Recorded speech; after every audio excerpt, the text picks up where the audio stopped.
नमस्कार दोस्तों, के एग्ज़ाम फाइट में आपका स्वागत है। कैसे हैं आप सभी? उम्मीद है आप सभी सही होंगे और आपकी यूपीपीसीएल टीजी2 डीआरडीओ सेल एनपीसीआईएल आदि परीक्षाओं की तैयारी अच्छी चल रही होगी। दोस्तों, इन सभी परीक्षाओं को ध्यान में रखते हुए हमने इलेक्ट्रिशियन थ्योरी से कुछ महत्वपूर्ण प्रश्नों की सीरीज स्टार्ट की है, जो कि ये प्रश्न आपके प्रीवियस ईयर में पूछे गए प्रश्न होंगे। ये किसी भी एग्ज़ाम के लिए आपके लिए महत्वपूर्ण साबित हो सकते हैं। दोस्तों, इंडिया में आईटीआई लेवल का कोई भी आपका इलेक्ट्रीशियन का एग्ज़ाम है, ये इस सीरीज को फॉलो करके उस एग्ज़ाम में बैठ जाना। दोस्तों, यहाँ से अधिक यहीं से प्रश्न मिल जाएंगे, क्योंकि दोस्तों हम एक ही वीडियो में सारे टॉपिक को कवर करते हैं। कोई ऐसा टॉपिक नहीं है जो छूट जाता हो हमारे इस वीडियो से।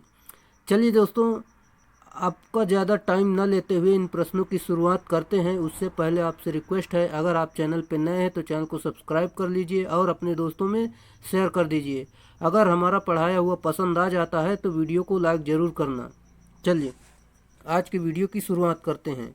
जैसे कि आज का हमारा प्रश्न है, जैसे कि किसी दुर्घटना की अप्रत्यक्ष लागत क्या होती है?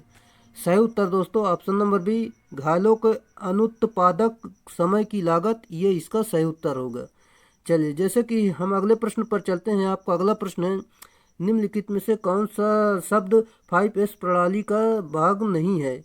राइट आंसर दोस्तों ऑप्शन नंबर सी, स्वैप नहीं है, जबकि दोस्तों साइन है, शॉर्ट है, सस्टेंस है, ये सारे हैं। और हम बात करते हैं, जैसे कि दोस्तों यहाँ पर सीरी है यानी शॉर्ट है, सेट इन ऑर्डर है, साइन है, स्टैंडर्डाइज्ड है और सब स्टेन है। दोस्तों ये सभी देख सकते हैं, इतने सारे हैं जो कि दोस्तों आप दोनों भाषाओं में देख सकते हैं। चलिए हम अगले प्रश्न पर चलते हैं। दोस्तों ये आपके एग्ज़ाम में पूछे जाते हैं, हर एग्ज़ाम में पूछे जाते हैं, जो कि दोस्तों देख सकते हैं ये पूछे भी गए हैं।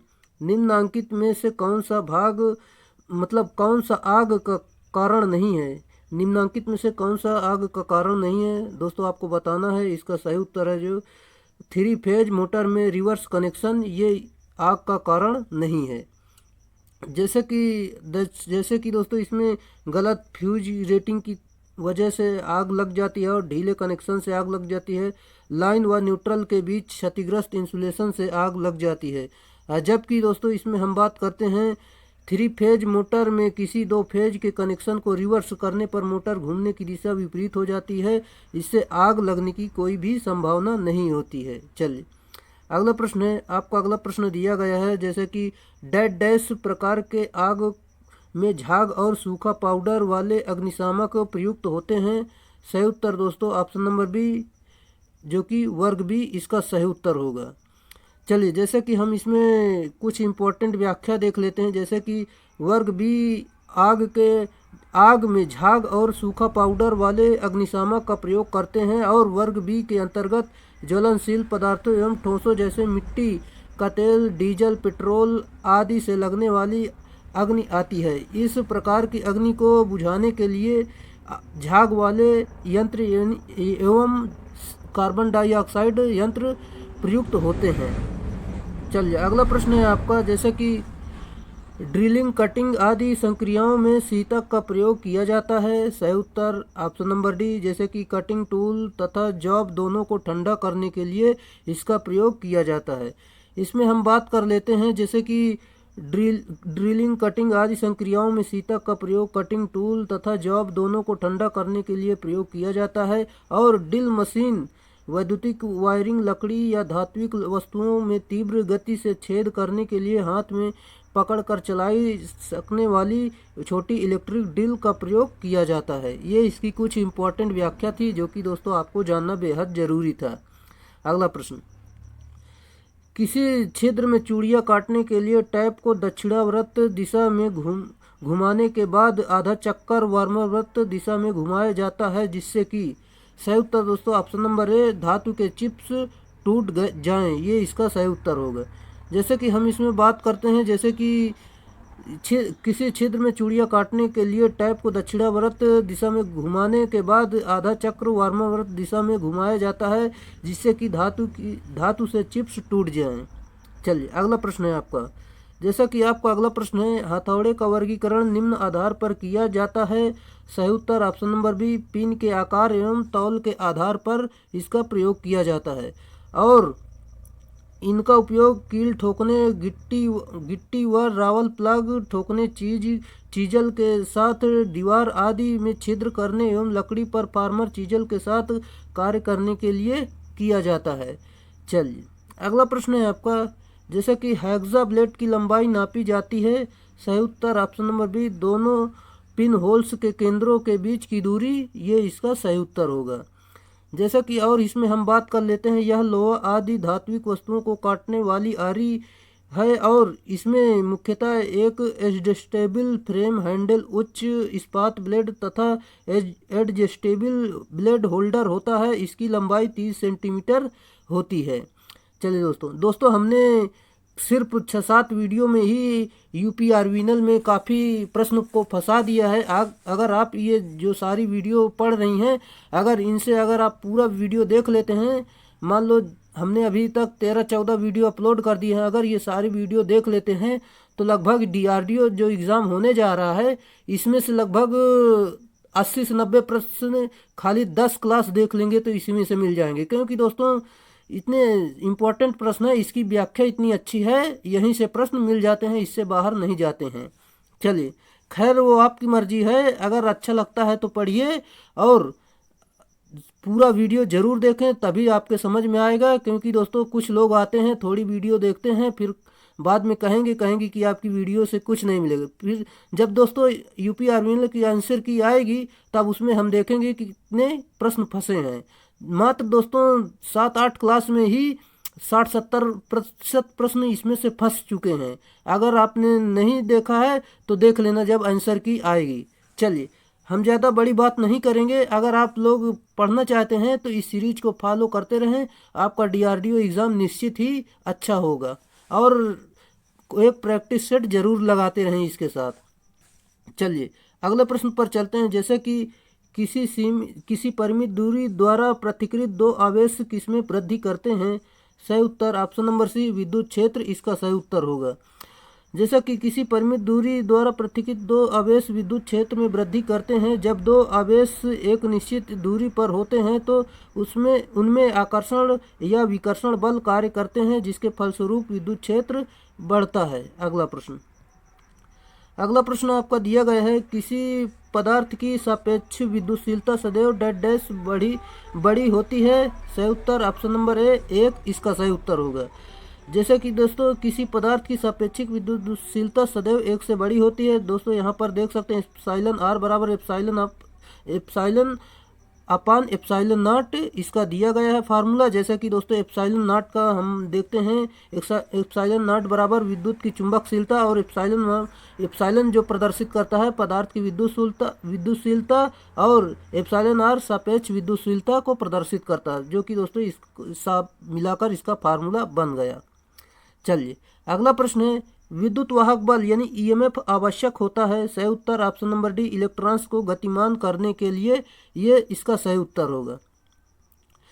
जैसे कि चालक पदार्थ में इलेक्ट्रॉन को गतिमान करने हेतु तो चालक तार से विद्युत वाहक बल लगाना आवश्यक होता है। इलेक्ट्रॉनों के प्रवाह की दर विद्युत धारा कहलाती है। और दोस्तों Q बराबर IT आप सभी लोगों ने पढ़ा भी होगा और Q बराबर NE सभी लोग जानते ही होंगे। चलिए अगला प्रश्न है, मानक तापमान और दाब डैश होता है। सही उत्तर ऑप्शन नंबर बी, 273 केल्विन और 1 एटॉमिक देख सकते हैं। चलिए अगला प्रश्न एक खोखले गोली चालक के भीतर। सही उत्तर दोस्तों ऑप्शन नंबर ए, विद्युत क्षेत्र 0 होता है, ये इसका सही उत्तर है। चलिए हम अगले प्रश्न पर चलते हैं। आपका अगला प्रश्न है, शुद्ध धातु में तापमान के बढ़ने से प्रतिरोध। सही उत्तर ऑप्शन नंबर ए, बढ़ता है। जैसे कि शुद्ध धातु में तापमान के बढ़ने से प्रतिरोध बढ़ता है और इसलिए इसका प्रतिरोध ताप गुणांक धनात्मक होता है। और सेमीकंडक्टर तथा इंसुलेटर का ताप बढ़ने से प्रतिरोध घटता है, इसलिए इसका प्रतिरोध ताप गुणांक ऋणात्मक होता है। अगला प्रश्न आपका दिया गया है, इलेक्ट्रॉनिक संयोजकों को साफ करने के लिए एक विशेष विलायक प्रयुक्त होता है। सही उत्तर option number a, isopropyl alcohol इसका सही उत्तर होगा। चलिए अगला प्रश्न है आपका। जैसे कि अगले प्रश्न की बात करते हैं, टीवी के लिए प्रयुक्त समाक्षी केबल जिसकी डैश प्रतिबाधा होती है। सही उत्तर ऑप्शन नंबर ए 75 ओम इसका राइट आंसर होगा। और दोस्तों इसका प्रयोग रेडियो आवृत्ति के संचरण, टेलीफोन, टीवी इत्यादि में किया जाता है। अगला प्रश्न आपका दिया गया है, समाक्ष केबल की तुलना में तंतु प्रकाशित के प्रमुख लाभ डैश डैश हैं। सही उत्तर ऑप्शन नंबर ए कम क्षति इसका सही उत्तर होगा। चलिए जैसे कि इसकी व्याख्या देखते हैं। समाक्ष केबल की तुलना में तंतु प्रकाशी के मुख्य लाभ का कम क्षति मतलब लाभ कम क्षति है और फाइबर ऑप्टिक केबल पर नॉइस का कोई प्रभाव नहीं पड़ता है। एक सिंगल केबल में फाइबर की बहुत बड़ी संख्या स्थापित की जाती है और इसका प्रयोग समुद्र तट एवं नगर में टेलीफोन लाइनों में मुख्य रूप से किया जाता है। अगला प्रश्न आपका दिया गया है, जैसे कि किसी तार का प्रतिरोध R ओम है, इस तार की लंबाई बढ़ाकर दुगनी कर दी गई, अब इसका प्रतिरोध क्या होगा। दोस्तों इसका सिंपल सा है, इस फार्मूले पर 2 गुना करेंगे तो यहाँ पर देख सकते हैं ऑप्शन नंबर बी इसका सही उत्तर आ जाएगा। चलिए अगला प्रश्न है, जैसे कि आपका अगला प्रश्न दिया गया है, चालक का प्रतिरोध निम्नलिखित पर निर्भर करता है। सही उत्तर ऑप्शन नंबर सी लंबाई और अनुप्रस्थ प्रतिच्छेदी क्षेत्रफल इसका सही उत्तर होगा। चलिए जैसे कि दोस्तों इसका फार्मूला होता है R बराबर रो एल अपान ए, जहाँ की R प्रतिरोध को प्रदर्शित करता है, रो प्रतिरोधकता और एल लंबाई को और ए अनुप्रस्थ परिच्छेदी क्षेत्रफल को प्रदर्शित करता है। अगला प्रश्न, टाँका लगाने की प्रक्रिया में सोल्डरिंग फ्लक्स का क्या उपयोग है। सही उत्तर ऑप्शन नंबर ए सतहों से ऑक्साइड को निकालना, ये इसका सही उत्तर होगा। जैसे कि इसमें हम देखते हैं, यह जोड़ी जाने वाली सतह को ऑक्सीकरण से बचाती है, यह जोड़ पर पिघलाए गए सोल्डर के बहाव में सुगमता प्रदान करती है और यह सोल्डर को शीघ्र पिघलाने में सहायता प्रदान करती है और ऊष्मा को जब तक शीघ्रता से पहुंचाने में सहायक होता है। अगला प्रश्न आपका दिया गया, जैसे कि ब्रेंजिंग करते समय निम्न में से कौन सा पदार्थ सोल्डर के रूप में उपयोग किया जाता है। Right answer option number B पीतल का प्रयोग करते हैं। अगला प्रश्न आपका दिया गया, रेलवे संकर्षण में सामान्यतः प्रयुक्त परिपथ वियोजक है। सही उत्तर ऑप्शन नंबर बी वायु झोंक परिपथ वियोजक, ये इसका सही उत्तर होगा। चलिए जैसा कि यहाँ पर हम बात करते हैं, वायु झोंक परिपथ वियोजक 25 किलोवोल्ट पर 500 मेगावोल्ट एम्पियर वियोजन क्षमता तक के लिए प्रयोग की जाती है और इनका प्रयोग एसी तथा डीसी दोनों प्रकार के वोल्टताओं में होता है। इसके चल यानी मूविंग कॉन्टैक्ट तथा अचल संपर्क प्रायः ताम्र या चांदी की धातु के बने होते हैं, इन्हें मुख्य संपर्क कहते हैं।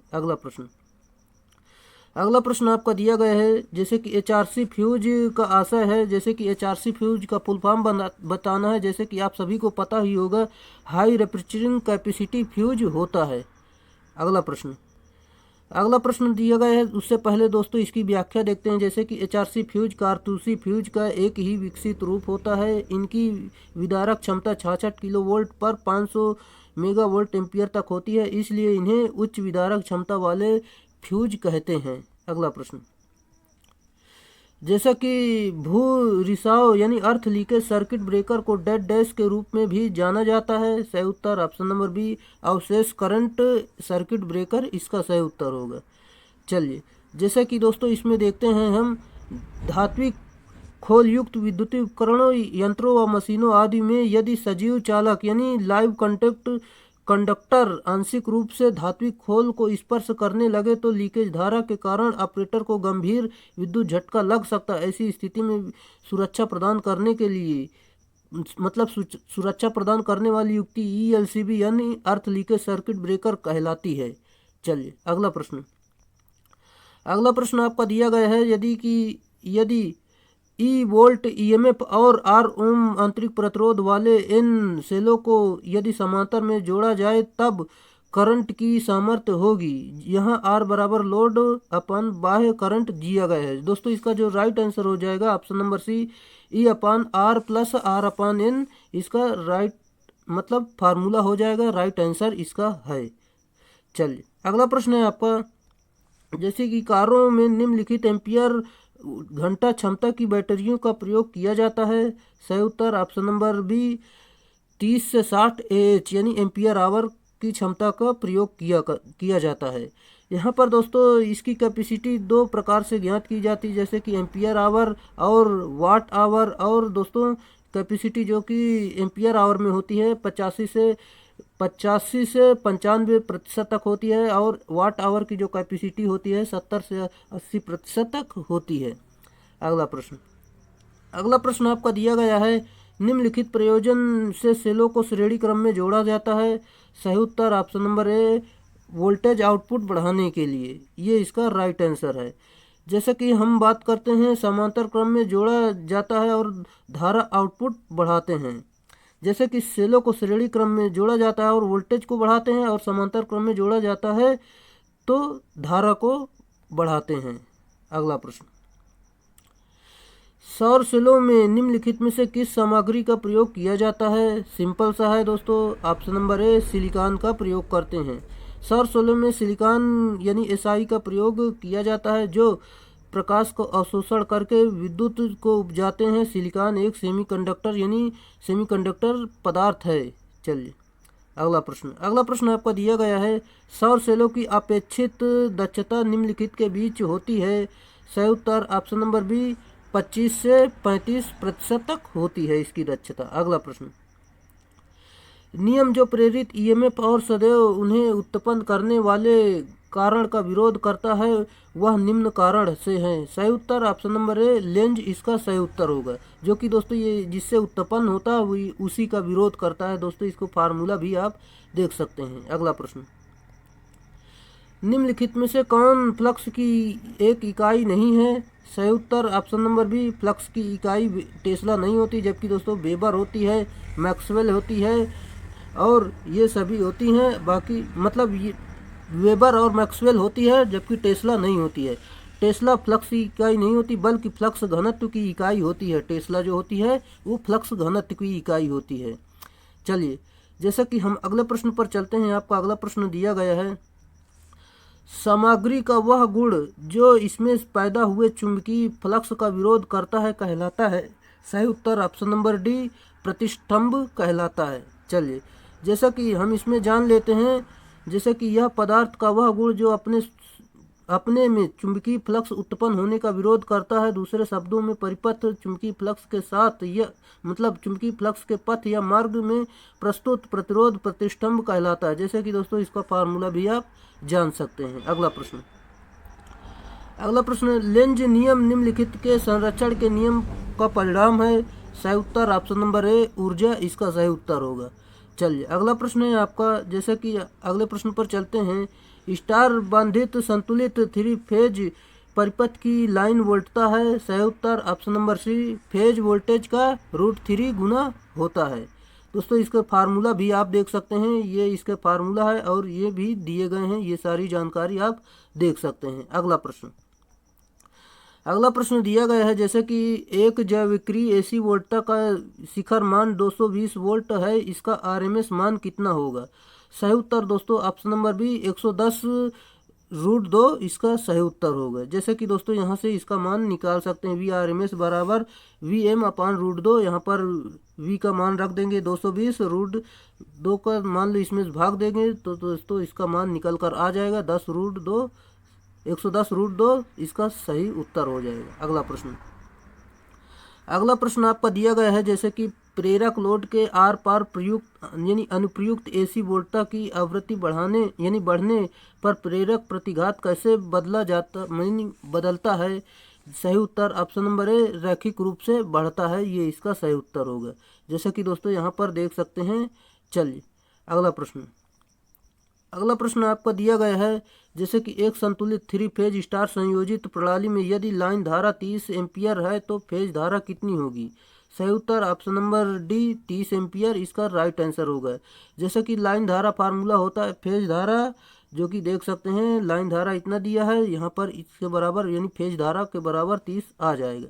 अगला प्रश्न, जिस क्रम में फेजों में वोल्टेज उसके अधिकतम धनात्मक मान तक पहुंच जाता है उसे कहा जाता है। सही उत्तर ऑप्शन नंबर ए, फेज अनुक्रम इसका राइट आंसर है।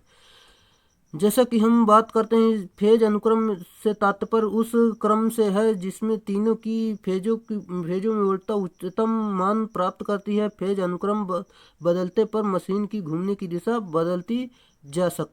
बदली जा सकती है। ये कुछ इसका इम्पोर्टेंट फैक्ट था। अगला प्रश्न, एसी तरंग यानी वेव के फॉर्म फैक्टर को यानी पावर फैक्टर को निम्न के अनुपात के रूप में परिभाषित किया गया है। सही उत्तर ऑप्शन नंबर डी, आरएमएस मूल्य तथा औसत मान के। ये इसका राइट आंसर होगा। जैसा कि दोस्तों यहाँ पर देख सकते हैं प्रत्यावर्ती राशियों के वर्ग माध्य मूल्य तथा औसत मान के अनुपात को फॉर्म फैक्टर कहते हैं। इसे KF से प्रदर्शित करते हैं। बाकी दोस्तों आप यहाँ पर देख सकते हैं ये सारी जानकारी काफ़ी इम्पोर्टेंट है। अगला प्रश्न, निम्नलिखित में से कौन सी अर्थिंग पद्धतियाँ आजकल प्रयोग की जाती हैं? सही उत्तर option number d, pipe earthing इसका सही उत्तर होगा।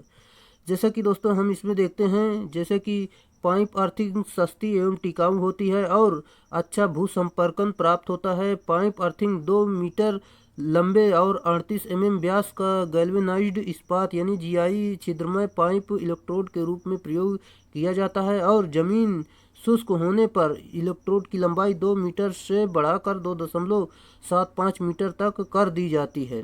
इस पाइप को जमीन के अंदर 4.75 मीटर गहराई तक डाल देते हैं। यह गड्ढा 30 सेंटीमीटर और 30 × 30 सेंटीमीटर का 4.75 मीटर गहरा होता है। इस इलेक्ट्रोड में 10 mm व्यास के तथा 15 सेंटीमीटर की एक समान दूरी पर समकोणीय छिद्र होते हैं। यह इलेक्ट्रोड के चारों तरफ 15 mm मोटी क्रमशः नमक व चारकोल पाट देते हैं और 38 mm × 19 mm के सॉकेट के द्वारा एक 19 mm व्यास का पाइप इस इलेक्ट्रोड पर जोड़ दिया जाता है। जो कि दोस्तों ये थी इसकी इम्पोर्टेंट व्याख्या, जो कि दोस्तों आपकी किसी भी एग्ज़ाम के लिए महत्वपूर्ण साबित हो सकती है। दोस्तों यहाँ से सवाल बनते भी हैं। चलिए जैसे कि अगले प्रश्न पर चलते हैं। आपका अगला प्रश्न है, भारतीय बिजली नियम 1956 के अनुसार सभी माध्यम वोल्टेज उपकरणों को राइट आंसर दोस्तों जो कि आपका सही उत्तर हो जाएगा। यहाँ पर देख सकते हैं ऑप्शन नंबर डी, कम से कम 2 अलग अलग और विशिष्ट कनेक्शनों द्वारा अर्थ से जोड़ा जाना चाहिए। ये इसका सही आंसर है। जैसा कि दोस्तों आप निम्न वोल्टता के बारे में जान सकते हैं। जैसे कि निम्न कम से कम एक कनेक्शन द्वारा अर्थ से जोड़ा जाना चाहिए, जबकि मध्य वोल्टता के अंतर्गत कम से कम 2 अलग अलग और विशिष्ट कनेक्शनों द्वारा अर्थ से जोड़ा जाना चाहिए और उच्च वोल्टता में कम से कम 4 अलग अलग और विशिष्ट कनेक्शनों द्वारा अर्थ से जोड़ा जाना चाहिए। ये कुछ इसके इम्पोर्टेंट पॉइंट थे। अगला प्रश्न आपका दिया गया है, वैद्युत परिपथों में डायोड का प्रयोग निम्नलिखित के रूप में किया जाता है। सही उत्तर ऑप्शन नंबर बी, दिष्टकारी के रूप में प्रयोग करते हैं। जैसा कि दोस्तों वैद्युत परिपथों में डायोड का प्रयोग दिष्टकारी के रूप में किया जाता है तथा डायोड AC से DC धारा प्राप्त करने के लिए प्रयोग किया जाता है। डायोड एक इलेक्ट्रॉनिक उपकरण है जो सिलिकॉन अथवा जर्मेनियम अर्धचालक पदार्थ से बनाया जाता है और यह AC धारा से आधे चक्र में चालक की तरह कार्य करती है तथा आधे चक्र में कुचालक की तरह कार्य करती है। अर्धचालक की संयोजकता 4 होती है। अगला प्रश्न आपका दिया गया है, जैसे कि जब शुद्ध अर्धचालक गर्म किया जाता है तो प्रतिरोध right answer option number d कम हो जाता है। ये इसका सही उत्तर होगा। जैसा कि दोस्तों हम इसमें बात करते हैं, अर्धचालकों की प्रतिरोधकता धातुओं व कुचालकों के मध्य होती है। अर्धचालक की प्रतिरोधकता तापमान पर अधिकतम निर्भर होती है, अर्थात चालकों की प्रतिरोधकता ताप बढ़ाने पर घटती है, कुचालकों का भी प्रतिरोध ताप बढ़ाने पर घटता है, जबकि चालक पदार्थों को तापमान बढ़ाने पर प्रतिरोधकता बढ़ता है। चलिए जैसे कि दोस्तों आपका अगला प्रश्न दिया गया है, कौन सा डायोड विपरीत अभिनत में भी धारा प्रवाह को अनुमति देता है? सही उत्तर option number c, zener diode इसका राइट आंसर हो जाएगा। जैसे कि इसमें हम बात करते हैं, यह एक प्रकार का PN जंक्शन डायोड होता है और यह रिवर्स बायस में किसी निर्दिष्ट वोल्टेज पर ब्रेकडाउन क्षेत्र में प्रचलित किया जाता है। यह PN जंक्शन के उत्क्रम अभिलक्षण द्वारा प्रदर्शित किए जाने वाले जीनर ब्रेकडाउन डाउन क्षेत्र का प्रयोग करके बनाया जाता है। इस जीनर डायोड का प्रयोग डीसी वोल्टेज को नियत रखने के लिए किया जाता है। अगला प्रश्न आपका दिया गया है, जैसे कि एनामल वर्निश की एक पतली परत के साथ लेपित तांबे की तारों को डैश डैश कहा जाता है। सही उत्तर ऑप्शन नंबर डी, सुपर एनामिल्ड तार, ये इसका राइट आंसर होगा। जैसा कि दोस्तों इसमें हम देखते हैं, एनामल वार्निश की एक पतली परत के साथ लेपित तांबे की तारों को सुरक्षित एनामेल्ड तार कहा जाता है। एनिल्ड किया हुआ तांबे का तार सामान्यतः आकार से गोल व लंबाई के लिए होता है। ये निम्न प्रकार के होते हैं, जैसे कि दोस्तों सुपर एनेमल तांबा का तार और सूत से चढ़ा एक परत का धागा तार और दोस्तों दोहरा सूती आवर्णित तार, जो कि देख सकते हैं। चलिए, जैसा कि दोस्तों एकल सिल्क आवर्णित तांबा तार और दोहरा सिल्क आवर्णित तांबा तार और पीवीसी तांबा तार, दोस्तों ये कुछ थे इसके भाग जो कि आपको जानना बेहद जरूरी था। चलिए, करंट वोल्ट वक्र, जिसमें कलेक्टर वोल्टेज को बढ़ाकर इसके अधिकतम मूल्य तक पहुंचाता है, उसे डेड डैश कहा जाता है। सही उत्तर ऑप्शन नंबर डी, कलेक्टर की करंट वोल्टेज वक्र, इसका राइट आंसर है। हम इसमें बात करते हैं दोस्तों, यहाँ पर इसकी जानकारी आप देख सकते हैं, जैसे कि दोस्तों काफ़ी अच्छी इंपॉर्टेंट जानकारी है, आप वीडियो को रोककर इसे पढ़ सकते हैं। जैसे कि दोस्तों उभयनिष्ठ आधार विन्यास और इसमें कुछ जो भाग होते हैं, ये निम्न 3 विन्यास होते हैं जो कि दोस्तों उभयनिष्ठ आधार विन्यास और उभयनिष्ठ उत्सर्जक विन्यास और उभयनिष्ठ संग्राहक विन्यास होते हैं। चलिए, अगला प्रश्न आपका दिया गया है, यहाँ पर देख सकते हैं, जैसा कि ट्रांजिस्टर डेड डैश के रूप में इस्तेमाल नहीं किया जा सकता है। सही उत्तर ऑप्शन नंबर डी, कैपेसिटर के इस्तेमाल में नहीं किया जा सकता। जबकि दोस्तों ट्रांजिस्टर को एम्पलीफायर तथा स्विचिंग डिवाइस के रूप में प्रयोग किया जाता है। अगला प्रश्न आपका दिया गया है, जैसे कि दोस्तों निम्न में से कौन सा एकीकृत सर्किट आईसी का एक प्रकार नहीं है। सही उत्तर ऑप्शन नंबर डी, टेट्रालिथिक संबंध परिपथ, ये इसका सही उत्तर होगा। जैसा कि हम इसमें बात करते हैं, मोनोलिथिक संबंध परिपथ, थिक फिल्म तकनीक, हाइब्रिड परिपथ आईसी का प्रकार मतलब आईसी के ये प्रकार हैं। अगला प्रश्न आपका दिया गया है, जैसे कि इनमें से कौन सा कथन शक्ति ट्रांजिस्टर के बारे में गलत है। दोस्तों इसमें जो कि सी गलत है, जैसे कि इसकी संरचना समान ट्रांजिस्टर के समान होती है, ये आपका गलत है। जबकि दोस्तों ये जैसे कि यह एक स्विच की भांति कार्य करता है, ये सही है। और दोस्तों इसकी स्विचिंग स्पीड तेज होती है। और दोस्तों ये दो सही है, ये आपका सी वाला गलत है। चलिए, अगले प्रश्न पर चलते हैं। जैसे कि दोस्तों अगले प्रश्न जाने से पहले यहाँ पर इसकी व्याख्या देखते हैं। जैसे कि सामान्य ट्रांजिस्टर की भांति शक्ति ट्रांजिस्टर भी एक धारा नियंत्रक अर्धचालक युक्ति है, जिसकी मूल संरचना तथा प्रारूप की सामान्य ट्रांजिस्टर की भांति नहीं होते हैं। आम स्थिति में इसका वोल्टापात लगभग 1 वोल्ट होता है। अगला प्रश्न आपका है, जैसे कि फ्रीक्वेंसी मल्टीप्लायर ऑपरेट करता है। सही उत्तर option number B, class B, इसका सही उत्तर होगा। जैसे कि दोस्तों क्लास बी के अंतर्गत प्रचालित प्रवर्धकों में प्रचालन बिंदु लोड लाइन के एक सिरे पर लाया जाता है तथा शून्य सिग्नल की स्थिति में प्रचालन धारा शून्य होती है और क्लास बी प्रवर्धकों की दक्षता 78.5% होती है। जैसे कि दोस्तों हम अगले प्रश्न जाने से पहले आपको बताना चाहेंगे, जैसे कि दोस्तों ये आपका महत्वपूर्ण इम्पोर्टेंट सेशन है। दोस्तों इस वीडियो को आप फॉलो कर लेते हैं, दोस्तों आपका डीआरडीओ का एग्ज़ाम इससे बाहर ज़्यादा प्रश्न नहीं जाएंगे। दोस्तों 80 से 90% यहीं से प्रश्न मिल जाएंगे, जो कि दोस्तों हूबहू रहेंगे। और इसकी व्याख्या आप सही ढंग से पढ़ लेते हैं तो लगभग इसमें सारे सवाल आपके मिल जाएंगे। दोस्तों जब इस डीआरडीओ का आप एग्ज़ाम देने जाओगे, इस सीरीज को अगर फॉलो कर रहे होगे तो वहाँ पर इन प्रश्नों की याद आएगी, जब दोस्तों वो कंप्यूटर में आपके सामने ये प्रश्न हूबहू दिखाई देंगे। चलिए दोस्तों, जबकि दोस्तों हमने 6-7 क्लास में ही यूपी आर्मिनल से बहुत सारे प्रश्न, जैसे कि 50-60% प्रश्न हमने 5-6 क्लास में ही फंसा दिए थे। दोस्तों वो सारी क्लासें और ये कम से कम 14-15 मतलब 20 वीडियो हो जाएंगी। ये सारी वीडियो अगर आप देख लेते हैं तो लगभग कोई भी प्रश्न आपका बाहर जाने वाला नहीं है। चलिए दोस्तों, ये यूपी पीसीएल TG2 के लिए जो एग्ज़ाम होने जा रहा है उसके लिए भी महत्वपूर्ण साबित होंगे। चलिए, जैसा कि हम अगले प्रश्न पर चलते हैं। आपको अगला प्रश्न दिया गया है, श्रेणी बी प्रवर्धक की दक्षता लगभग डैश डैश होती है। सही उत्तर ऑप्शन नंबर ई 50% से लेकर 60%, इसका सही उत्तर होगा। जैसे कि श्रेणी बी की प्रवर्धक की दक्षता लगभग 50 से 60% है और वर्ग बी के अंतर्गत प्रचालित प्रवर्धकों के प्रचालन बिंदु लोड लाइन के एक सिरे पर लिया जाता है तथा शून्य सिग्नल की स्थिति में प्रचालन धारा शून्य होती है। चलिए अगला प्रश्न है।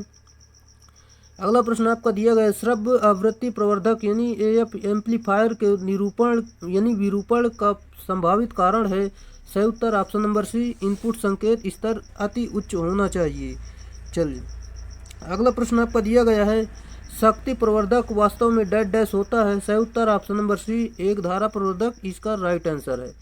जैसा कि हम इसमें बात करते हैं, शक्ति प्रवर्धक वास्तव में एक धारा प्रवर्धक होता है जो प्रवर्धक परिपथ संकेत की शक्ति वाट में यानी एम्प्लीफिकेशन करता है, वह शक्ति प्रवर्धक कहलाता है। यह परिपथ संकेत की वोल्टेज के साथ उसकी धारा का भी एम्प्लीफिकेशन करता है, तभी शक्ति में वृद्धि होती है, क्योंकि P बराबर VI होता है। ये इसका मान लो ये एक फार्मूला होता है। अगला प्रश्न, पुश पुल प्रवर्धक की अपेक्षा पूर्वक प्रवर्धक को वरीयता प्रदान की जाती है, इसका कारण है। सही उत्तर ऑप्शन नंबर सी, परिणामित्र विहीन परिपथ, ये इसका सही उत्तर होगा। चलिए जैसे कि हम इसमें बात करते हैं, पुश पुल प्रवर्धक की अपेक्षा पूर्वक सममिति प्रवर्धक को वरीयता प्रदान की जाती है, इसका कारण यह है कि परिणामित्र विहीन परिपथ है और पुश पुल एम्पलीफायर परिपथ विशेष प्रकार का एम्पलीफायर परिपथ है और जिसमें इनपुट संकेत को वरीयता फेज वाले दो बराबर भागों में विभक्त करके अलग अलग ट्रांजिस्टर एम्पलीफायर में एम्पलीफाई किया जाता है। अगला प्रश्न आपका दिया गया है, जैसे कि मोसफेट स्विच उसके चालू अवस्था में डैश डैश के समान माना जाता है। सही उत्तर ऑप्शन नंबर बी, कैपेसिटर, इसका सही उत्तर होगा। जैसा कि क्योंकि इसमें गेट पर इंसुलेटिंग मटेरियल यानी विद्युत रोधी पदार्थ की एक परत होती है। चलिए अगला प्रश्न है आपका। अगला प्रश्न आपका दिया गया है, जैसे कि दोस्तों इन्वर्टर जो होता है, इन्वर्टर सर्किट विशेष रूप से तैयार किया गया है जैसे कि डैश डैश में बदलने के लिए। दोस्तों इन्वर्टर जो होता है डीसी वोल्टेज को एसी वोल्टेज में परिवर्तित करता है। चलिए जैसे कि हम इसमें बात कर लेते हैं, जैसे कि इन्वर्टर सर्किट विशेष रूप से तैयार किया जाता है जो कि डीसी वोल्टेज को एसी वोल्टेज में परिवर्तित करता है। वे शक्ति इलेक्ट्रॉनिक परिपथ जिनकी सहायता से डिस्ट धारा यानी डीसी करंट शक्ति को इच्छित वोल्टता तथा आवृत्ति की प्रत्यावर्ती धारा यानी एसी शक्ति में रूपांतरित किया जा सकता है, इन्वर्टर कहलाते हैं। इलेक्ट्रॉनिक परिपथ के लिए दोलित्र भी डीसी से एसी में परिवर्तित करने वाली युक्ति होती है। अगला प्रश्न आपका दिया गया है, जैसे कि मोसफेट एक ऐसा उपकरण है जो right answer option number a, voltage द्वारा संचालित किया जाता है, ये इसका सही उत्तर होगा। जैसा कि हम इसमें बात करते हैं, यह एक यूनिपोलर डिवाइस है जो गेट टर्मिनल के द्वारा इसे कंट्रोल किया जाता है, जो कि देख सकते हैं। अगला प्रश्न आपका दिया गया है, कौन सा लॉजिक गेट दोनों इनपुट उच्च होने पर जीरो आउटपुट दर्शाता है। सही उत्तर option number B, NAND gate, जो कि ये दर्शाता है। जैसा कि हम बात करते हैं, यह एंड तथा नॉट लॉजिक गेट का संयुक्त रूप है और इसकी सत्य सारणी जो है एंड गेट की सत्य सारणी के पूरक आउटपुट 0 प्रदान करने वाली होती है। अगला प्रश्न, बाइनरी प्रणाली में प्रयुक्त किए जाने वाले दशमिक अंक हैं। सही उत्तर ऑप्शन नंबर सी, 0 1, ये इसका सही उत्तर होगा। जैसा कि दोस्तों आप बाइनरी में जानते ही होंगे 0 1 उसमें संख्या होती है। इस प्रकार के 2 अंकों पर आधारित यह प्रणाली बाइनरी प्रणाली या बेस 2 प्रणाली कहलाती है और इस प्रणाली में व्यक्त की गई संख्याएं बाइनरी संख्याएं कहलाती हैं। अगला प्रश्न आपका दिया गया है, IC 7400 इन्वर्टर के रूप में प्रयोग किया जाता है, इनमें कितने नॉट लॉजिक परिपथ उपलब्ध होते हैं। सही उत्तर ऑप्शन नंबर बी, 4 उपलब्ध होते हैं। जैसे कि दोस्तों IC 74 का इन्वर्टर के रूप में प्रयोग किया जाता है और इसमें 6 गेट होते हैं। इस प्रकार का इन्वर्टर परिपथ होता है दोस्तों, 6 होते हैं। जो कि दोस्तों यहाँ पर 6 होना चाहिए, यहाँ पर गलती से 4 दिया गया है। चलिए अगला प्रश्न है, हम अगले प्रश्न पर चलते हैं। कौन सा लॉजिक गेट जिसमें जिसमें दोनों इनपुट संकेत उच्च होने की आउटपुट उच्च प्राप्त होता है? सही उत्तर option number B AND gate इसका सही उत्तर होगा। जैसे कि दोस्तों हम एंड गेट के बारे में बात करते हैं, इसकी सत्यता सारणी जान लेते हैं। जैसे कि इसमें इसमें जो है इनपुट में 0 0 देंगे तो आउटपुट में भी 0 प्राप्त होगा, और इसमें इनपुट में 0 और 1 देंगे तो आउटपुट में 0 मिलेगा। यहाँ पर 1 0 देंगे तो आउटपुट में भी 0 मिलेगा। और दोस्तों इसमें 1 1 दोगे इनपुट में तो आउटपुट 1 मिलेगा। चल अगला प्रश्न है आपका। जैसे कि आपका अगला प्रश्न दिया गया है, प्लास्टर के नीचे दबे हुए परित्रक्षी तार स्थापन को क्या कहा जाता है? सही उत्तर ऑप्शन नंबर ए झिर्रीदार परिरक्षी तार स्थापन वायरिंग, ये इसका सही उत्तर होगा।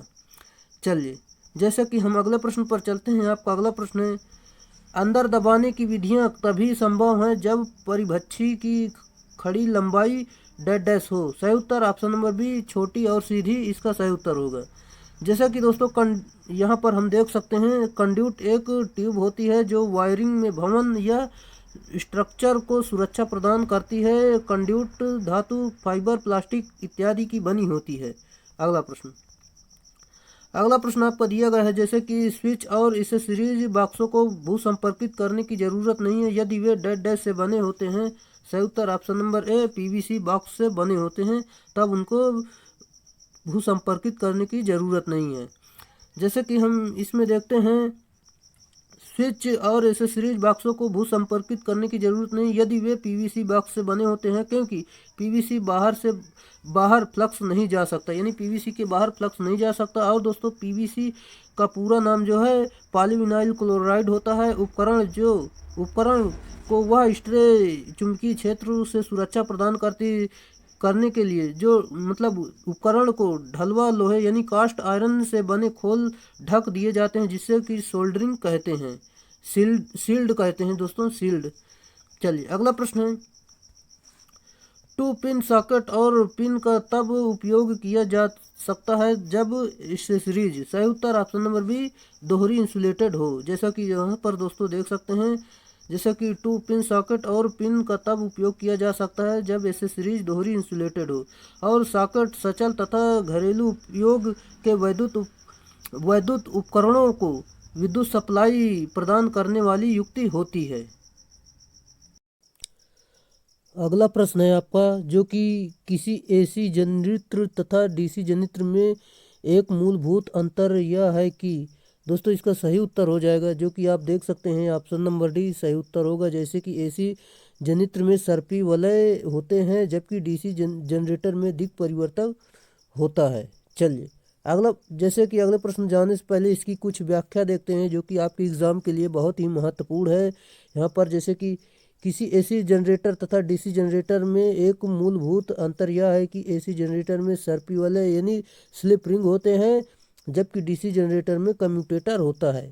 जैसा कि इसमें पॉइंटों में कुछ जानकारी दी गई, जैसे कि एसी जनरेटर में सर्पी वलय यानी स्लिप रिंग की सहायता से क्षेत्र को उत्तेजन हेतु डीसी सप्लाई दी जाती है, जबकि दोस्तों डीसी जनरेटर में कम्यूटेटर का कार्य आर्मेचर चालक में उत्पन्न एसी को डीसी में बदलना होता है। अगला प्रश्न आपका दिया गया है, जैसे कि डीसी जनरेटर की आर्मेचर कोर को पटलित करते हैं।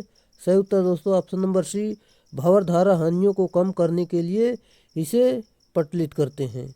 चलिए जैसा कि इसमें देख सकते हैं आप, डीसी जनरेटर की आर्मेचर कोर को पटलित करने के लिए भंवर धारा हानियों का प्रयोग किया जाता है।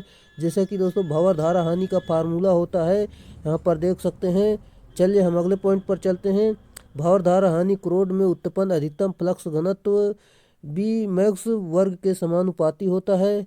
चलिए जैसा कि अगला पॉइंट है, भंवर धारा हानि प्रदाय वोल्टता की आवृत्ति एफ के वर्ग के समानुपाती होती है। भंवर धारा हानि लव पत्ती या क्रोड की मोटाई टी के वर्ग के समानुपाती होती है। चलिए जैसा कि दोस्तों अगले प्रश्न जाने से पहले हम आपको कुछ जानकारी देना चाहेंगे, जैसे कि अगर आपको इस वीडियो की पीडीएफ चाहिए तो इस चैनल पर आप जाकर इस वीडियो की पीडीएफ डाउनलोड कर सकते हैं। चलिए दोस्तों, इसे ज्वाइन भी कर लेना। यहाँ पर बहुत सारी PDF अपलोड हैं, वहाँ से आप डाउनलोड करके पढ़ सकते हैं। चलिए अगला प्रश्न है। अगला प्रश्न आपका दिया गया है, जैसे कि यहाँ पर देख सकते हैं, क्रेन और हाइस्ट के लिए किस किस DC मोटर को प्राथमिकता दी जाती है? सही उत्तर option number C, DC series motor, जो कि सीरीज मोटर की प्राथमिकता दी जाती है। क्रेन और हाइस्ट के लिए DC सीरीज मोटर का प्रयोग किया जाता है क्योंकि इसका स्टार्टिंग टार्क बहुत ज़्यादा होता है, और शंट मोटर का प्रयोग वहाँ किया जाता है जहाँ पर स्थिर गति की आवश्यकता होती है। अगला प्रश्न। अगला प्रश्न आपका दिया गया है, स्थिर वोल्टेज जनरेटर में होता है? सही उत्तर ऑप्शन नंबर सी, निम्न आंतरिक प्रतिरोध होता है। चलिए, जैसा कि दोस्तों अगले प्रश्न पर चलते हैं। जैसा कि आपका अगला प्रश्न दिया गया है, DC जनरेटर की क्षेत्र कुंडलियाँ आमतौर पर निम्नलिखित की बनाई जाती हैं। Right answer option number B, copper की बनाई जाती हैं।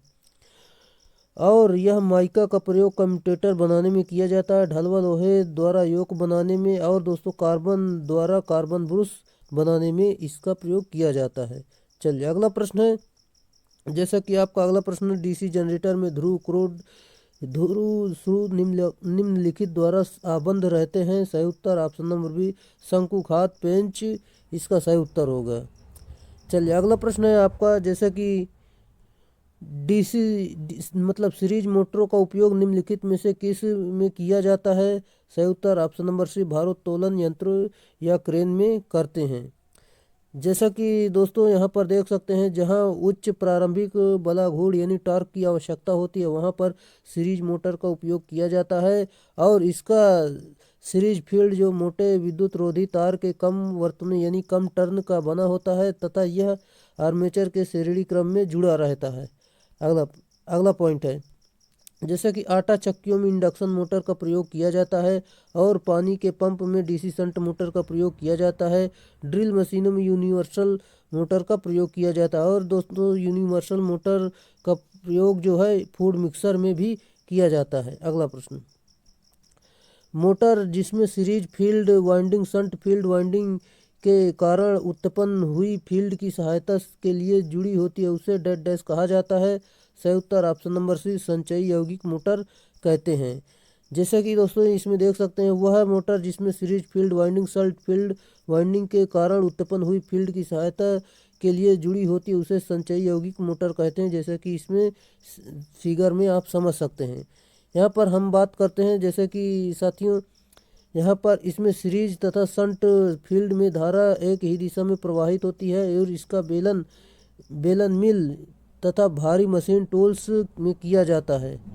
अगला पॉइंट है, विभेदी यौगिक मोटर में series field winding shunt field winding का विरोध करती है, क्योंकि इसमें शंट एवं सीरीज फील्ड में धारा विपरीत दिशा में प्रवाहित होती है। अगला प्रश्न आपका जैसा कि दिया गया है, 3 पॉइंट और हैंड स्टार्टर में प्रयुक्त कॉइल कुंडली का प्रकार, जिसमें एक विद्युत चुंबक लाइन और हैंडल से जुड़ा होता है, जिसमें कॉइल यानी कुंडली में तांबे की मोटी तार के कुछ मोड़ होते हैं, उसे डेड डैश कहा जाता है। सही उत्तर option number D, overload coil कहते हैं। जैसा कि इसमें हम बात करते हैं 3 पॉइंट स्टार्टर में ओवरलोड कॉइल, जिसमें एक इलेक्ट्रोमैग्नेट होता है, विद्युत लाइन और हैंडल के सीरीज में जुड़ा होता है, और जिसमें कॉपर के मोटे तार के कम टर्न होते हैं। यदि मोटर ओवरलोड हो जाए तो ओवरलोड कॉइल में कंटेंट आपस में जुड़ जाते हैं तथा NVC के संपर्क में रहते हैं, जिसे NVC अचुंबकीय हो जाती है और हैंडल ऑफ हो जाता है। अगला प्रश्न आपका दिया गया है, किसी DC सीरीज मोटर के समांतर परिचालन के दौरान यदि फील्ड वाइंडिंग अचानक खुले परिपथ की हो जाती है तो मोटर डेड डैश। सही उत्तर ऑप्शन नंबर डी, नहीं चलेगी।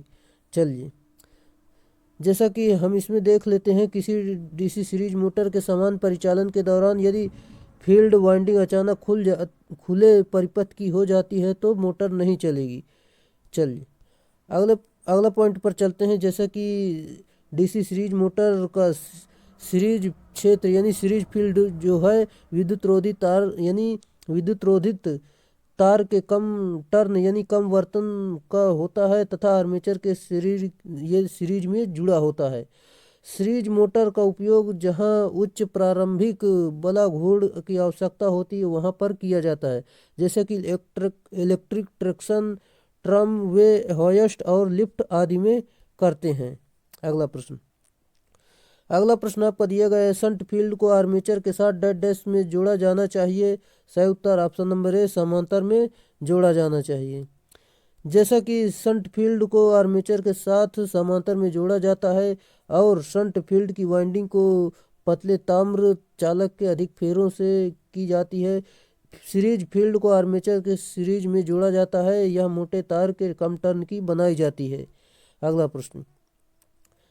प्रश्न है आपका, इंटरपोल को उपयोग करने का उद्देश्य क्या है। सही उत्तर ऑप्शन नंबर डी, कम्यूटेटर पर स्पार्किंग करना, ये इसका सही उत्तर है।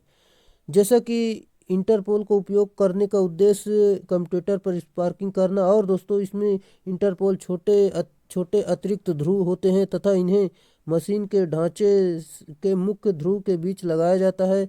इन्हें मोटे ताम्र विद्युत रोधित तारों द्वारा बनाया जाता है तथा इन अंतर ध्रुवों को आर्मेचर के सीरीज क्रम में संयोजित किया जाता है। इनके द्वारा विचुंबकन तथा क्रॉस चुंबकन प्रभाव को भी समाप्त किया जाता है। अगला प्रश्न आपका दिया गया है, जैसे कि प्राइमरी वाइंडिंग के मध्य प्रवाहित धारा के द्वारा उत्पन्न फ्लक्स किसमें ईएमएफ प्रेरित करता है। सही उत्तर option number C, primary winding एवं सेकेंडरी वाइंडिंग दोनों, ये इसका सही उत्तर है। चलिए जैसे कि अगले प्रश्न पर चलते हैं। आपका अगला प्रश्न दिया गया है, ट्रांसफार्मर की शून्य भार धारा प्रयुक्त वोल्टता के पश्चिगामी होती है। सही उत्तर ऑप्शन नंबर सी, 75 डिग्री इसका सही उत्तर होगा। चलिए अगला प्रश्न है, किसी ट्रांसफार्मर का लघु पथ परीक्षण देता है। सही उत्तर ऑप्शन नंबर ए, समतुल्य प्रतिरोध और क्षरण प्रतिघात इसका राइट आंसर हो जाएगा। अगला प्रश्न, ट्रांसफार्मर में गुंजन रव का कारण है। सही उत्तर ऑप्शन नंबर डी, चुंबकीय विरूपण इसका सही उत्तर होगा। जैसा कि अगला प्रश्न है, एक शक्ति ट्रांसफार्मर में भौर धारा क्षति कम की जा सकती है। सही उत्तर ऑप्शन नंबर ए, पटलीकरण की मोटाई कम करके इसका सही उत्तर होगा। जैसे कि शक्ति ट्रांसफार्मर में होने वाली भंवर धारा क्षति को कम करने के लिए उसे पटलीकरण किया जाता है तथा पटलीकरण की मोटाई को कम करके भंवर धारा को और भी घटाया जा सकता है। अगला प्रश्न आपका दिया गया है, जैसे कि यहाँ पर देख सकते हैं, निम्नलिखित में से कौन सा फ्रीक्वेंसी मीटर का एक प्रकार है। सही उत्तर option number A, electrodynamic frequency meter, ये इसका सही उत्तर होगा। जैसा कि इसमें देखते हैं, इलेक्ट्रोडायनेमिक फ्रीक्वेंसी मीटर का एक प्रकार है और विद्युत उत्पादन एवं वितरण केंद्रों पर एसी स्रोत की आवृत्ति मापने के लिए प्रयोग किया जाता है और किया जाने वाला यंत्र फ्रीक्वेंसी मीटर कहलाता है। जैसा कि इसके अन्य निम्न प्रकार के होते हैं, जैसे कि रीड प्रकार का frequency meter, moving iron frequency meter, electronic frequency meter, जो कि आप देख सकते हैं। चलिए जैसे कि हम अगले प्रश्न पर चलते हैं। आपका अगला प्रश्न दिया गया है, विद्युत ऊर्जा की मात्रा को मापने के लिए निम्नलिखित में से कौन से यंत्र का उपयोग किया जाता है। सही उत्तर option number A, energy meter का प्रयोग करते हैं। जैसे कि अमीटर की सहायता से धारा को मापा जाता है, वोल्ट मीटर की सहायता से वोल्टेज को मापा जाता है, वाट मीटर की सहायता से विद्युत शक्ति को मापा जाता है। अगला प्रश्न, single phase power factor metre में दो स्थिर करंट कॉइल होते हैं जो लोड के साथ डैश डैश में जुड़े होते हैं। सही उत्तर ऑप्शन नंबर डी, सीरीज में जुड़े होते हैं। इसमें हम बात करते हैं, जैसे कि एक single phase power factor metre में दो स्थिर कुंडली होती हैं जो लोड के साथ सीरीज में जुड़े होते हैं, इसे धारा कुंडली भी कहा जाता है। इसमें दो वोल्टता कुंडली या चल कुंडली लोड के साथ समांतर में जुड़े रहते हैं। वोल्टता कुंडली एक दूसरे से 90 डिग्री पर रहती है। अगला प्रश्न आपका दिया गया है, जैसे कि किस स्टार्टर में 3 संकुचक और एक टाइमर का प्रयोग किया जाता है। Right answer option number D, automatic start delta starter में प्रयोग किया जाता है। जैसा कि स्टार डेल्टा स्टार्टर के द्वारा मोटर को स्टार्ट करते समय मोटर को उसके फुल वोल्टेज का 1/√3 वोल्टेज ही मिलता है। और स्टार डेल्टा स्टार्टर का प्रयोग 5 HP से 20 HP तक की मोटरों को स्टार्ट करने के लिए किया जाता है। इस विधि में मोटर का प्रारंभिक बल आघूर्ण DOL स्टार्टर की तुलना में 1/3 गुना हो जाता है। अगला प्रश्न दिया गया है, आमतौर पर 3 फेज स्क्वायरल केज प्रेरण मोटर का पूर्ण भार करंट है। सही उत्तर ऑप्शन नंबर बी, निर्धारित HP का 1.5 गुना इसका राइट आंसर है। चलिए, जैसे कि हम इसमें बात कर लेते हैं, आमतौर पर 3 फेज की स्क्वायरल केज प्रेरण मोटर का पूर्ण भार पर करंट का मान उसकी हॉर्स पावर की रेटिंग के 1.5 गुना होता है, जबकि 3 फेज की स्क्वायरल केज प्रेरण मोटर का प्रारंभिक करंट का मान उसकी पूर्ण भार पर करंट के मान का 5 से 7 गुना होता है। और यह मोटर फैराडे के इलेक्ट्रोमैग्नेटिक इंडक्शन पर कार्य करती है और इसका उपयोग इंडस्ट्रियल क्षेत्र में केवल AC सप्लाई में बहुतायत मात्रा में किया जाता है। यह हमेशा लैगिंग पावर फैक्टर पर चलती है। दोस्तों, इसमें बहुत सारे प्रश्न बनते हैं जो कि दोस्तों यहाँ से क्लियर कर दिए गए हैं। चलिए, अगला प्रश्न, निम्न में से किस मोटर को कम लागत व रख रखाव की आवश्यकता होती है? सही उत्तर ऑप्शन नंबर ए, प्रेरण मोटर इसका राइट आंसर हो जाएगा। जैसा कि इस मोटर का निर्माण निकोला टेस्ला ने किया था और इसलिए इसे कभी कभी टेस्ला मोटर के नाम से भी जाना जाता है। यह मोटर फैराडे के इलेक्ट्रोमैग्नेटिक इंडक्शन पर सिद्धांत पर कार्य करती है, इसलिए इसे इंडक्शन मोटर भी कहते हैं। और यह मोटर केवल AC सप्लाई पर कार्य करती है।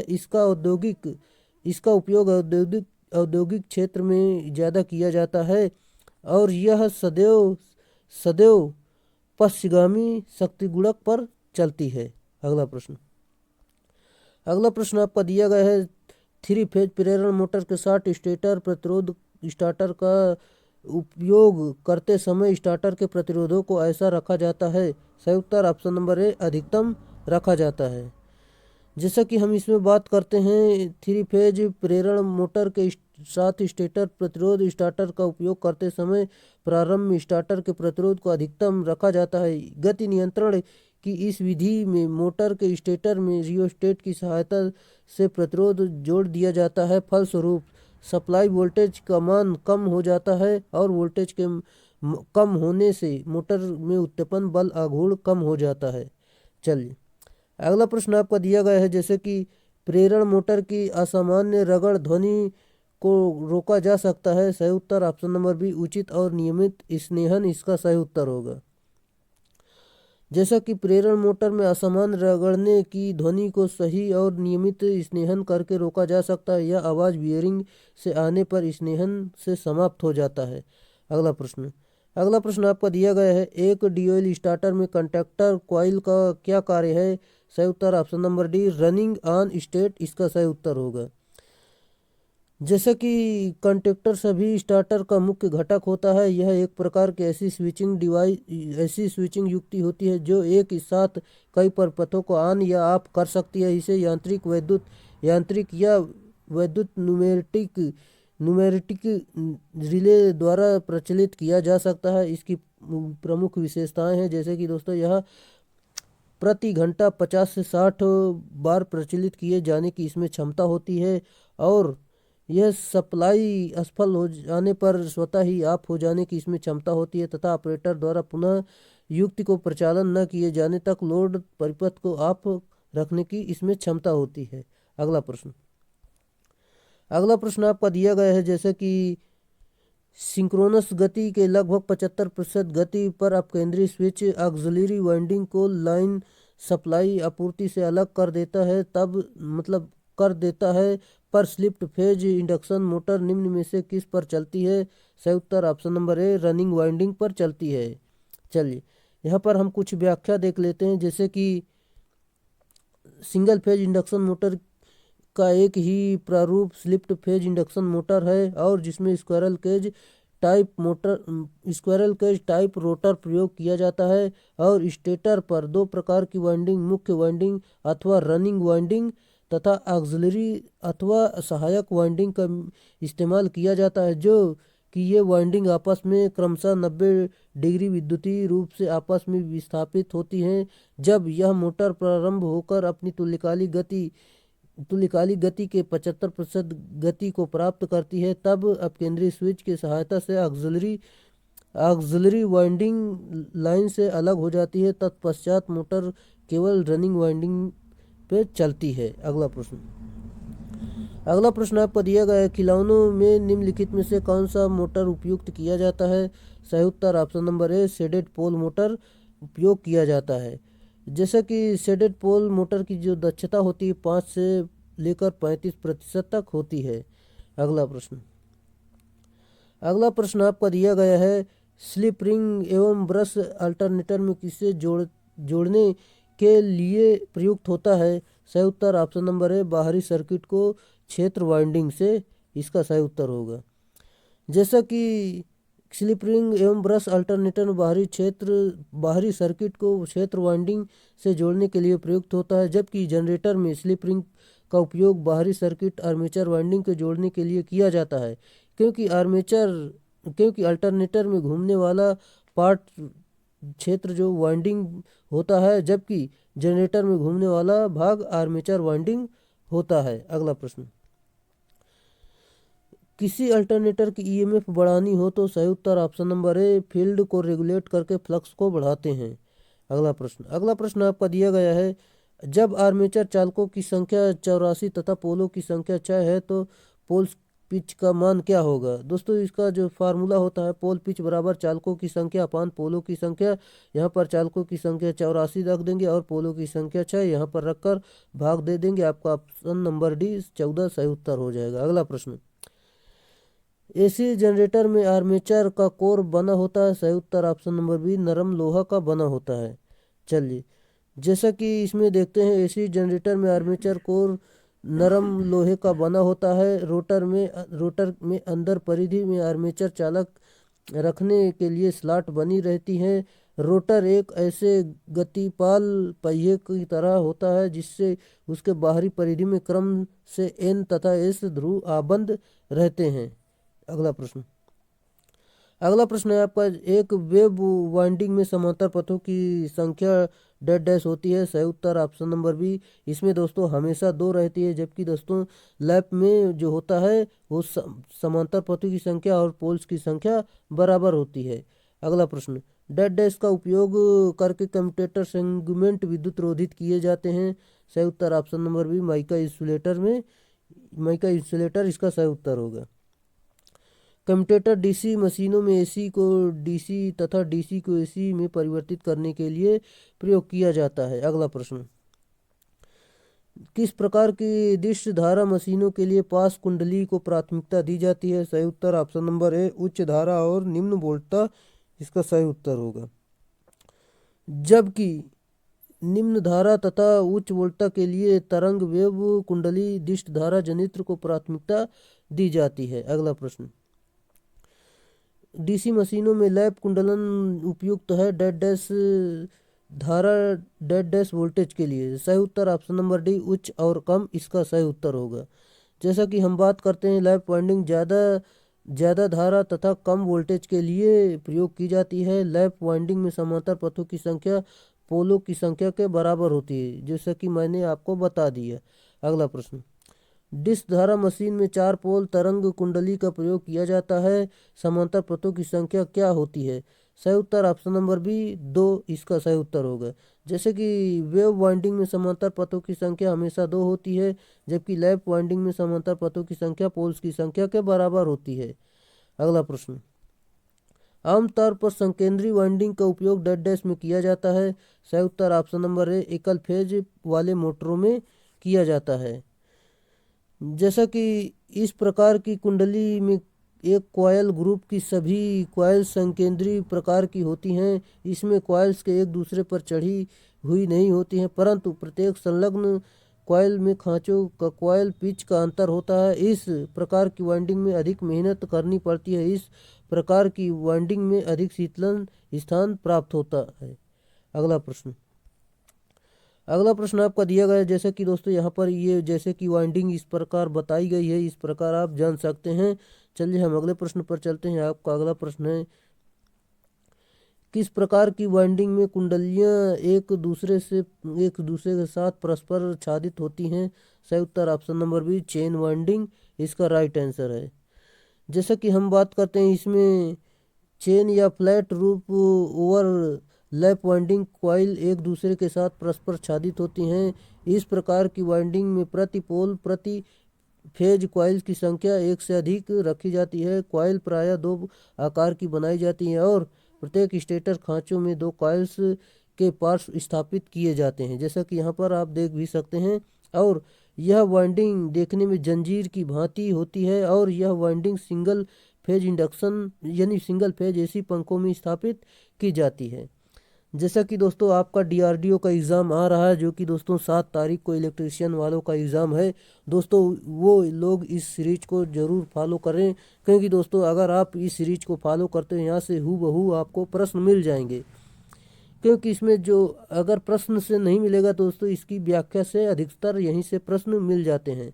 दोस्तों अगर आप इस सीरीज को फॉलो करते हैं तो मान लो आपका सिलेक्शन निश्चित है, क्योंकि दोस्तों यहाँ से अधिक प्रश्न फंसेंगे। चलिए, और दोस्तों अगर आप चैनल पे नए हैं तो चैनल को सब्सक्राइब कर लीजिए और अपने दोस्तों में अधिक से अधिक इसे शेयर कर दीजिए।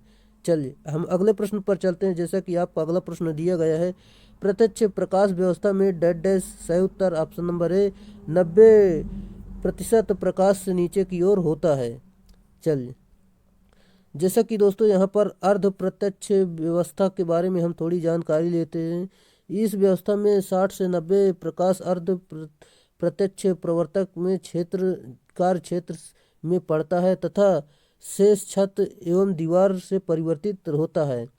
और अर्ध अप्रत्यक्ष व्यवस्था, इस व्यवस्था में 60 से 90 प्रकाश प्रवर्तक की सहायता से छत पर परिवर्तित कर दिया जाता है। अप्रत्यक्ष व्यवस्था में इस व्यवस्था में 90 या अधिक प्रकाश प्रवर्तक के सहायता से छत और दीवार परिवर्तित कर देते हैं। अगला प्रश्न, दिए गए विकल्पों में से किसे सजावटी दीपक के रूप में प्रयोग किया जाता है? सही उत्तर ऑप्शन नंबर ए, प्रवर्तक लैंप इसका सही उत्तर होगा। जैसा कि हम बात करते हैं सजावटी लैंप के रूप में रिफ्लेक्टर लैंप का प्रयोग किया जाता है, ताकि जहां प्रकाश की आवश्यकता हो वहां अच्छा प्रकाश मिले। अगला प्रश्न, जब सोडियम लैंप के आरंभ में सोडियम डेड डैश होता है? सही उत्तर ऑप्शन नंबर ए, ठोस व्यवस्था इसका सही उत्तर होगा। जैसा कि सोडियम लैंप का प्रयोग स्ट्रीट लाइट में किया जाता है। ये लैंप 40 से 50 ल्यूमिन प्रति वाट प्रकाश उत्पन्न करते हैं। इसकी कार्यकारी आयु जो है 3500 घंटे होती है। अगला प्रश्न, कैंडेला डेड डैश की इकाई है? सही उत्तर ऑप्शन नंबर सी, ज्योति तीव्रता की इकाई होती है। किसी दिए हुए दिशा में किसी स्रोत द्वारा उत्सर्जित ल्यूमिनस फ्लक्स की प्रति घनकोण को ज्योति तीव्रता कहते हैं। इसे आई से प्रदर्शित करते हैं, आई बराबर फाई अपान ओमेगा, जो कि दोस्तों इसका मात्रक होता है कैंडला या लूमेन प्रति स्टेरेडियन इसका मात्रक होता है। अगला प्रश्न, जैसा कि चित्र में दिखाया गया है वायरिंग का आरेख को दिखाता है। कौन सी ये वायरिंग है आपको बताना है। जैसा कि हम इसमें आप बात करते हैं, ये वायरिंग है जो सीढ़ी में वायरिंग यानी स्टेयरकेस वायरिंग होती है। यहाँ पर आप फिर से देख सकते हैं, इस प्रकार स्टेयरकेस वायरिंग बनाते हैं, वायरिंग करते हैं। चलिए, जैसे कि हम अगले प्रश्न पर चलते हैं। आपका अगला प्रश्न दिया गया है,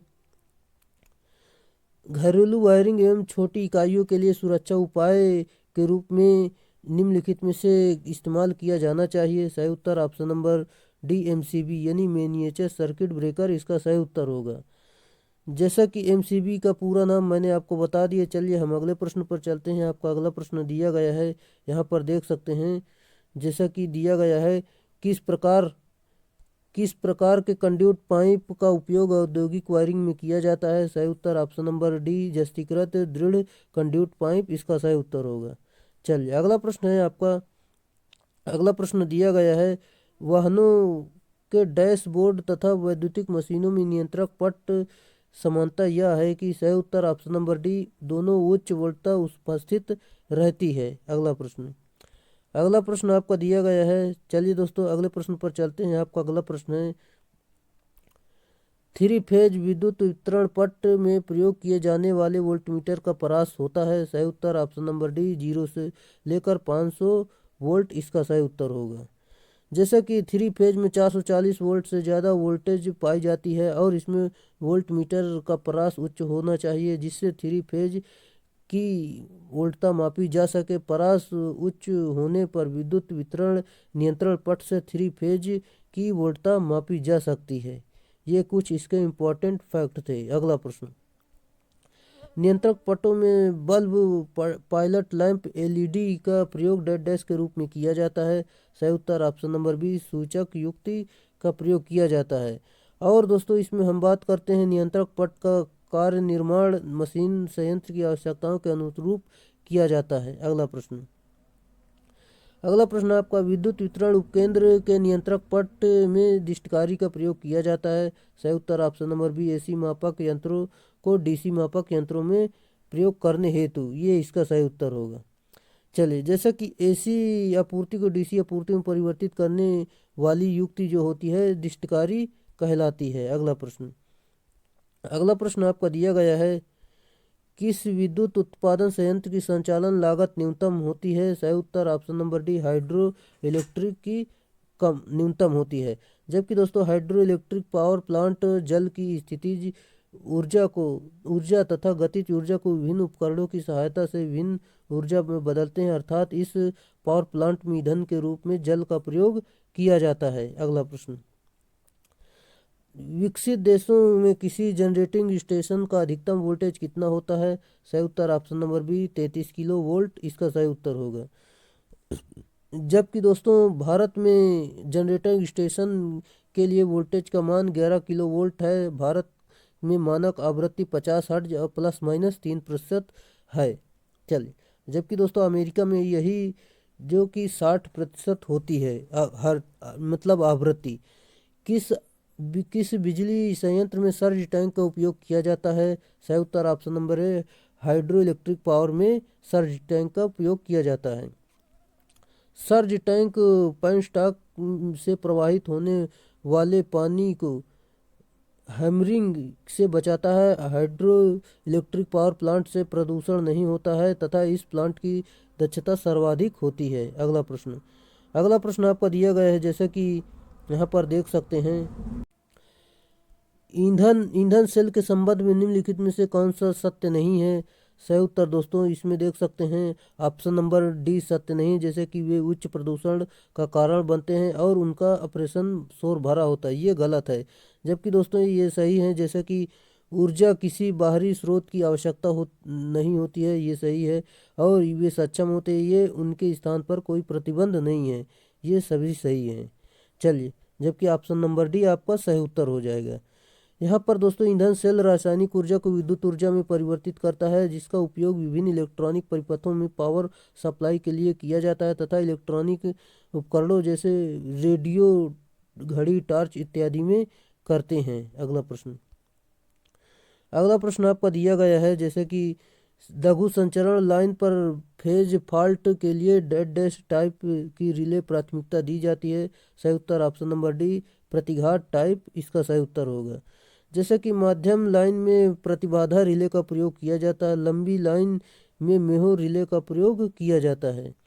और दोस्तों रिलेक्टेंस रिले उच्च गति ओवर करंट रिले होता है। अगला प्रश्न आपका दिया गया है, जैसे कि हाई टेंशन संचरण लाइन के प्रारंभ में आमतौर पर प्रयोग होने वाला कनेक्शन का प्रकार है। सही उत्तर ऑप्शन नंबर है डेल्टा स्टार इसका राइट आंसर है।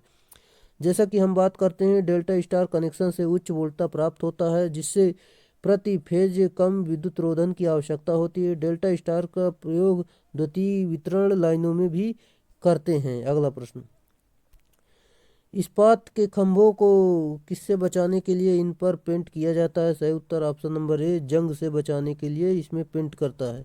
यदि इस्पात के खंभों को पेंट न किया जाए तो बाहरी वातावरण के संपर्क में आने पर इनका क्षरण होता है और जीवन काल कम हो जाता है। अगला प्रश्न आपका दिया गया है, जैसे कि यूटिलिटी पोल निम्नलिखित में से किसे सहारा देने के लिए उपयोग किया जाने वाला खंभा, कॉलम या पोस्ट है? सही उत्तर ऑप्शन नंबर डी, सिरोपरी विद्युत लाइनों, फाइबर ऑप्टिक केबलों और मार्ग प्रकाश लाइटों को इसका सही उत्तर होगा। चलिए अगला प्रश्न है आपका।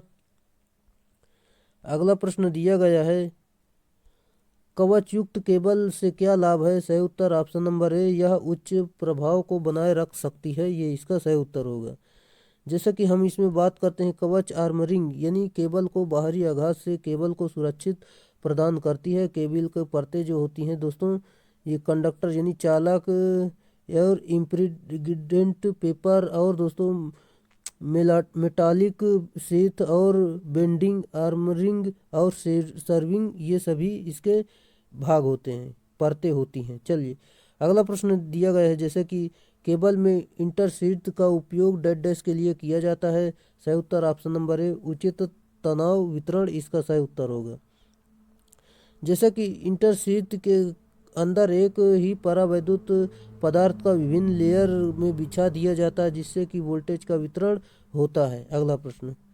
अगला प्रश्न आपका दिया गया है, भूमिगत तार डालने की सबसे आसान विधि है।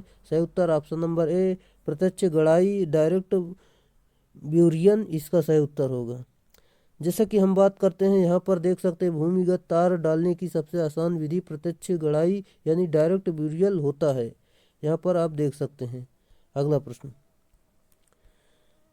प्रश्न आपका दिया गया है, एमजी सेट और रोटरी कन्वर्टर डेड डैश बदल देते हैं। सही उत्तर ऑप्शन नंबर बी, एसी को डीसी आपूर्ति में बदल देते हैं। जैसा कि एसी को डीसी में परिवर्तित करने के लिए उद्योगशालाओं में प्रायः मोटर जनरेटर का प्रयोग किया जाता है तथा रोटरी कन्वर्टर का उपयोग वहां पर किया जाता है जहां अधिक मात्रा में डीसी पावर की आवश्यकता होती है। अगला प्रश्न, एकल फेज अर्ध परिवर्तक नियंत्रण मोटर में आर्मेचर धारा किस पर बंद हो जाती है? सही उत्तर ऑप्शन नंबर डी, बड़े प्रसर्जन कोण, इसका सही उत्तर होगा। चलिए हम अगले प्रश्न पर चलते हैं। आपका अगला प्रश्न दिया गया है, मोटर जनरेटर सेट पर कौन सा परीक्षण किया जाता है? सही उत्तर ऑप्शन नंबर रीजनरेटिव परीक्षण करते हैं। जैसा कि रीजनरेटिव टेस्ट को बैक टू बैक टेस्ट या होपकिन टेस्ट के नाम से भी जाना जाता है। रीजनरेटिव टेस्ट में मोटर जनरेटर सेट का प्रयोग किया जाता है। यह मेथड लार्ज साइज की मशीनों के लिए प्रयुक्त किया जाता है और दोस्तों इसमें जो है इसके द्वारा ताप परिवर्तक प्रोसेस का भी जांच किया जा सकता है। चल दोस्तों, जैसा कि हमने ये प्रश्नों की संख्या कंप्लीट की, जो कि आपके बेहद ही महत्वपूर्ण प्रश्न थे, ये आपकी कंप्लीट हो गई सीरीज। और दोस्तों इसमें काफ़ी इम्पोर्टेंट प्रश्न हैं, आप इस सीरीज को ज़रूर फॉलो करें और दोस्तों शुरू से अंत तक इसे ज़रूर देखें, जबकि दोस्तों इस यहाँ से प्रश्न आपके सीधे सीधे एग्ज़ाम में बनेंगे। चल दोस्तों, आज के लिए इतना ही रहेगा, फिर मिलेंगे नेक्स्ट वीडियो में, तब तक के लिए बाय।